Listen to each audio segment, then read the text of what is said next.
Thanks everybody for coming to my short presentation. I will talk about what I did during my internship and present you a bit of what I analyzed on the Poneypot project and what I implemented during this internship.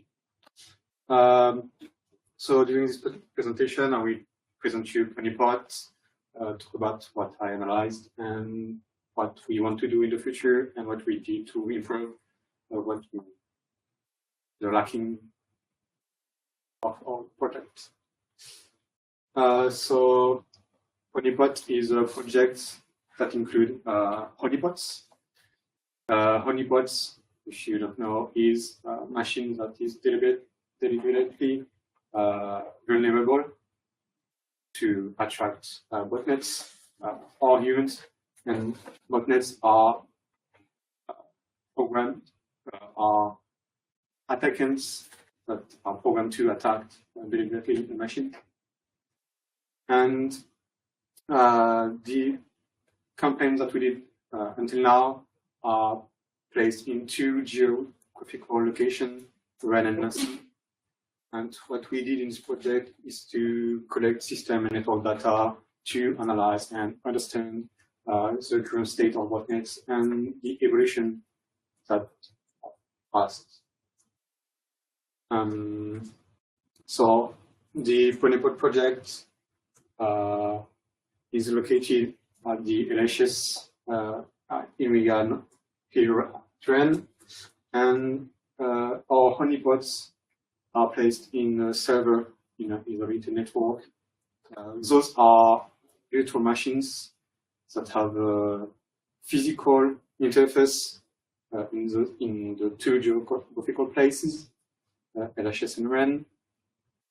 And how the campaign is made, we have our honeypots in the servers. UN implemented softwares to collect data in those honeypots with Suricata or 5-bit. 5-bit are directly implemented in those honeypots to send files to Logstash that will collect those data and store them so we can look at them. And what I did here is to add parsing to Logstash so that we can collect data and label them and send them to Loki. Loki is a software to group those data into streams and index them with labels so that you can communicate with Grafana. And Grafana is our monitoring software in which we can see the evolution of our honeypots in mostly real time. And with Grafana, we can also add alerts to get an alert when we think the honeypot is compromised. So that's basically what Poneypot is. And what's analyzed is the campaign 5 that takes place from March 20 to April 19th this year. And so we had basically 4 honeypots in Rennes and honeypots in Nancy. With the small honeypot being Poneypot. Poneypot is the honeypot that have 50 users with weak password being password, for example. We have a honeypot called Fluttershy that have GitLab server with the version that have a CVE that permit to get access to the password changing method. We have a honeypot called Applejack that have a MongoDB server with the default configuration. And finally, we have Twilight Sparkle that was composed with Erratic, that is a project that was made by Pierre Victor. And in this compromise scenario, it was configured to have a weak SSH and a privilege escalation. And of those 4 honeypots, only 3 were compromised. Fluttershy wasn't.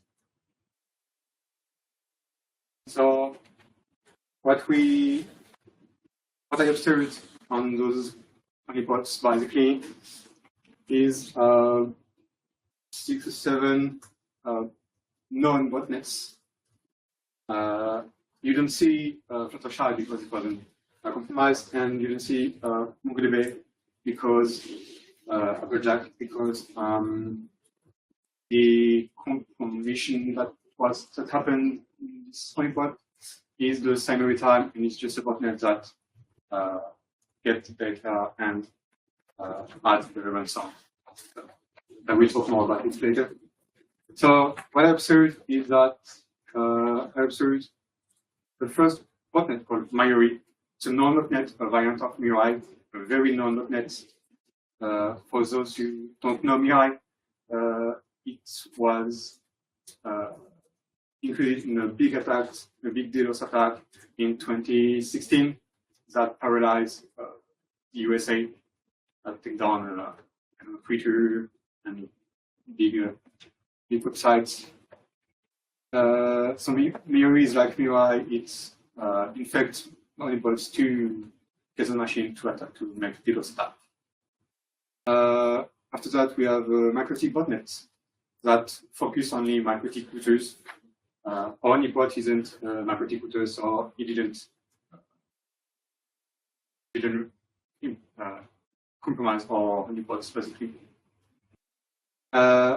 We have after that what I call a scoot botnet, just a botnet that connect to a machine and after that disconnect without doing anything. So I don't have the proof that it's a scoot botnet because no botnet after that connect directly to a machine with one attempt. We have DHCPD botnet that is basically just a crypto miner. KMSD bot is a bot that connects 4 times in one machine and is a warm replicator and a crypto miner. One warm replicator is just an infect machine to replicate itself, and a machine to try to infect other machines. And after that, in PKPI, we only have data on one confirmation because there were 2 because we lost data on the other honeypots. And what this botnet do is a warm replicator and a crypto mine. With those analyses, we concluded on a behavior pattern that happened on these multiple botnets: connection phases, identification phases, competition phases, installation, execution, and cleaning up. For the initial connection on our SSH, on our weak SSH honeypots, we had on 12 Sparkle 2,000 attempts for online connection in 2 days. It's 1 in 200. And on PKPI, that have 50 users with password, we have 200,000 attempts for 2 connections. That is 1 in 100,000. What we can conclude here is that not a weak password is needed to be compromised, but a weak user with a weak password is needed for botnet attacks. For human attacks, it can be different because it's intelligent and adaptive. For MongoDB, we had 160 confirmations. All these confirmations are just botnets that connect to a database because it is easily connectable due to the fact that the configuration by default permits to connect by API without any authentication.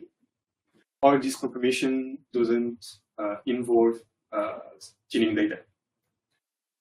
And in this analysis, the MongoDB log wasn't very useful because they didn't provide any information to what a user made in the server.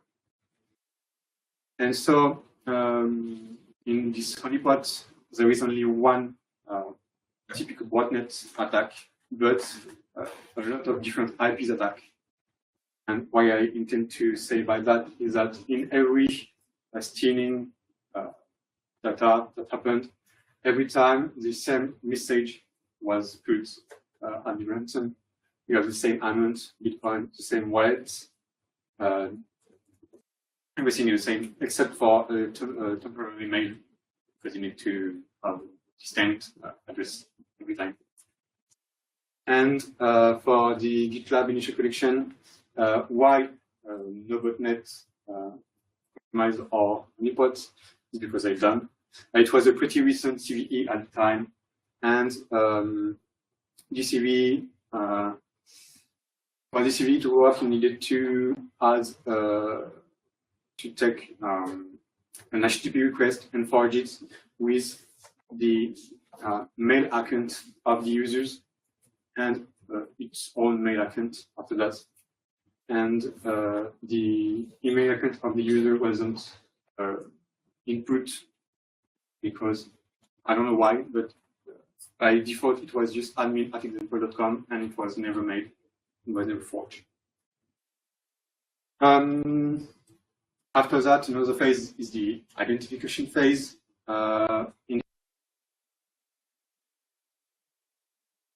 Can be systems like the architecture of the machine or the processes that are running on the machine. More hardware information like the complete power of the hardware part is on botnets that use crypto miners to know what they can use. And what they did not is they do not search for important files, because there were files with password in it, or they didn't search for vulnerability, like for our machine trials tracker, some privileged escalation that never were found. And one machine didn't care about identification. They just refer their way in and download a script that download the same binaries in different architectures.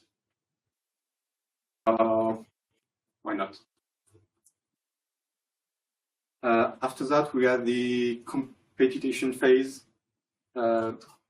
This phase is more for different approaches.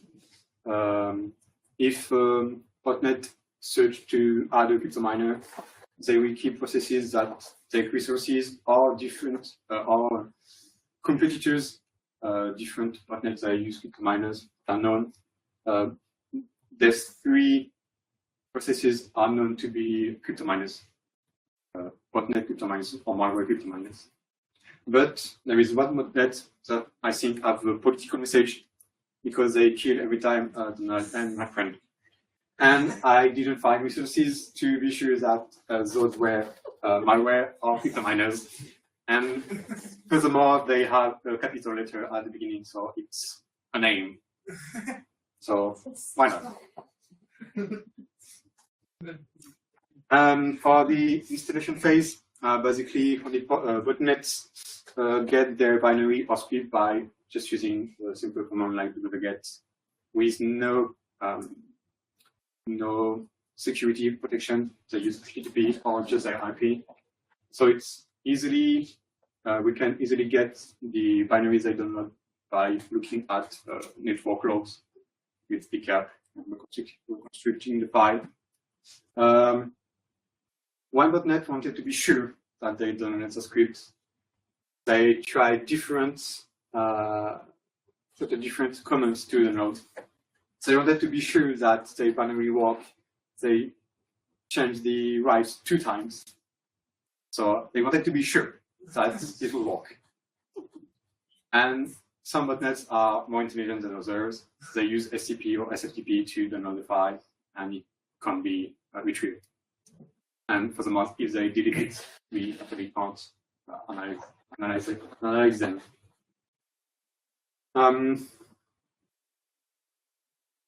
After that, we have what I call execution phase. It's just all the scripts or binaries are executed, the main goal of what botnet wants. And basically, I didn't analyze all the scripts or binaries because reverse engineering them will take too much time. But I find what they do mostly with function names or function or name or variable names.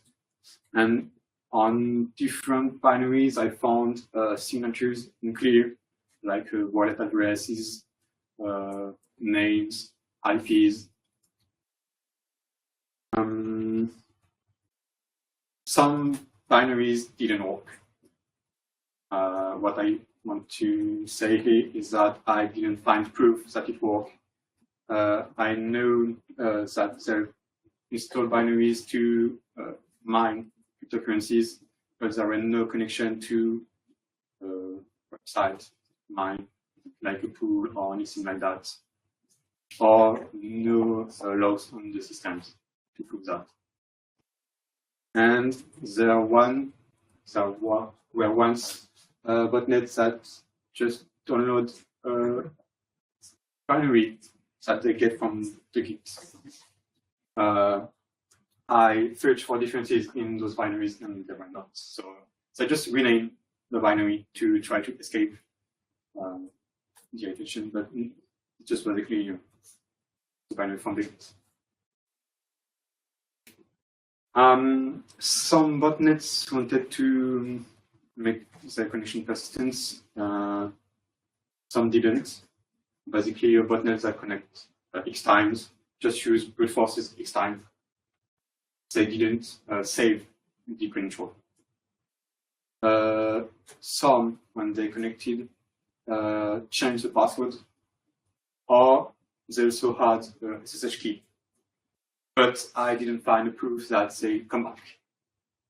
Maybe the duration of the complaint was long enough, because when we identified that a honeypot was compromised, we wait for 24 hours. So maybe the botnet wait longer than that to reconnect. I don't know. I don't have proof for that. And a particular thing in here is that the SSH key that is on this slide is at least 3 years old, because I found reports that are 3 years old in which it's the same SSH key. And why at least the botnet that is on this report was hidden himself for 4 years old before being discovered. So it can be longer than that. For some botnets doesn't use obfuscation. It's the general case, but some botnets use binaries that are compressed by peaks. It is easily reversible with the common peaks, so why not?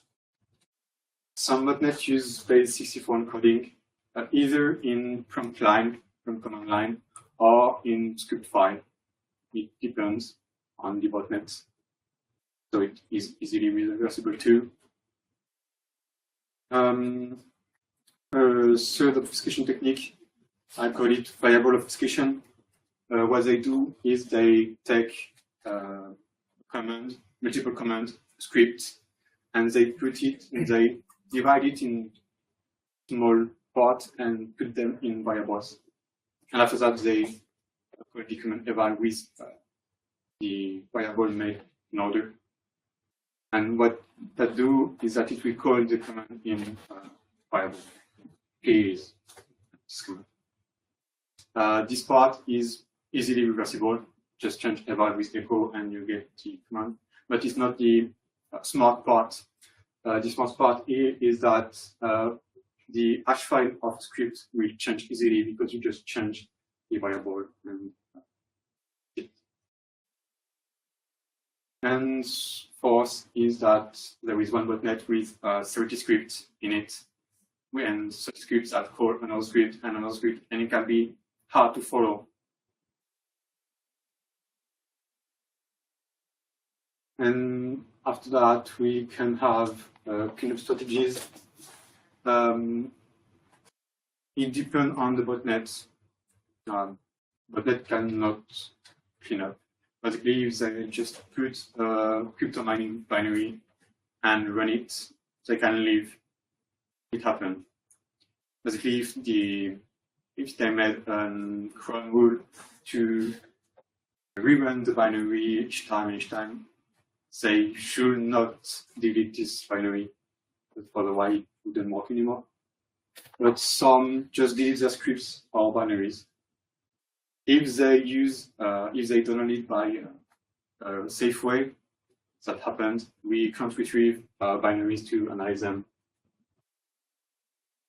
And a botnet tried to delete everything, but didn't have the rights to, because some firewall would protect it. And with what we analyzed, we wanted to improve some way to retrieve file or other things. And we lost logs on one of our honeypots in which we had a compromised pots. And with the use of logstash, we won't be losing data anymore. Normally, in the campaign 6, we had a problem with logstash, so some data were lost. Normally, no, it won't happen anymore. I made scripts to retrieve files that they want to delete with just a hook on the error command. What will happen now is that we want to start the 7th campaign with new honeypots and what we improved before. In this new campaign that we're working with Yuan, Yuan made 2 new honeypots, one with the Wikis FTP and related files in a database. Rarity with a custom SSHD that basically lets intruders in at random times. So if botnet try to brute force or honeypot, maybe they win the lottery and get their way in. And the honeypots that I made, Sweetie Bell, that have TeamCity software in the version innovations that have a CVE that permit remote code execution and have Metasploit script that is known to be used by ransomware. So we want to see if it is used now too, because it's pretty recent. And we discussed to add a honeypot to listen on the port 23 Botnet or IoT honeypot because they're targeted. It's port 23. Port 23 is the second port that is the most focused on. And if you want to create your own honeypots, or if you're interested in data on this botnets, contact Alex Sanchez. He's the main operator in this project. And if you want to learn more on the compilations that happen in the Campaign 5, go to the Poneypot soon, not now, because I will add reports on what I analyzed, more profound reports. So thank you for your attention, and if you have questions, don't hesitate.